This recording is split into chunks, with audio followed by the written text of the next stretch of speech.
jambo hili kwa namna lilivyo tutaenda nalo kwa mchakato, lakini lazima tuchukue hatua kwa watu waliofanya makosa hayo. Hili jambo mimi nataka nilipeleke TAKUKURU ili mtumishi ambaye alihusika kusaini na kusema hii hati sasa chukua, yeye kama yeye tushughulike naye, maana ni mtu kwa huyu aliyefanya kosa. Leo hii yani nikitoka hapa naandika barua, chunguza swali hili, itisha faili hili, waite wote waliosaini pale na kusema Stephen wewe una haki. Ni 2014, kwa sio siku nyingi, ni miaka 10 tu iliyopita. Kama wamestaafu waitwe. Wenzao wametusababishia tatizo kubwa, wanataka watu wanyanyasike, watu wateseke. Sasa mimi nataka, ndio mara ya kwanza linafika hapa kwangu, nataka muamini kwamba tutalimaliza. Tulishamaliza makubwa kuliko hili, hata hili litaisha. La kwanza ambalo lazima tujue ni kweli, lazima tulipeleke mahakamani.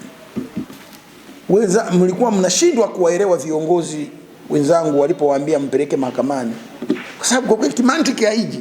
Sasa wewe, mimi nimekaa tu nyumbani kwangu, nimejenga nyumba zangu, nalima, nazalisha, halafu mtu kwa matakwa yake mwenyewe katengeneza makaratasi ananinyang'anya ardhi, halafu tena mimi unaniambia niende mahakamani? Niache kulima, niache kupumzika, niache kusomesha watoto? Hela niliyokuwa nimetuza nitafute tena hiyo hela niende kutumia nauli, sijui kwenda kwa hakimu, sijui nini? Mambo mbona haingia kilini? Hapo ndo napoona utata ulipo kwenu.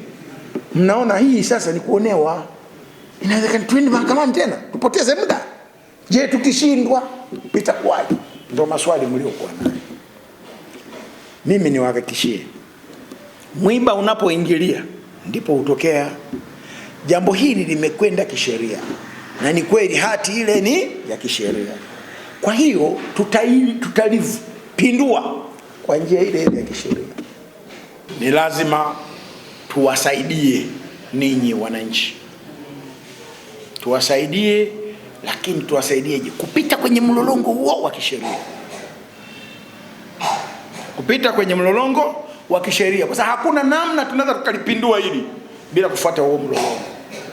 Tatizo ni kwamba ile ardhi imemilikishwa mtu mwingine kinyume na hawa wananchi hawa Mwanamonga waliokuwa wamepewa hai maeneo na kijiji. Sasa kuna mtu amepita, amezunguka, amemilikishwa ile ardhi.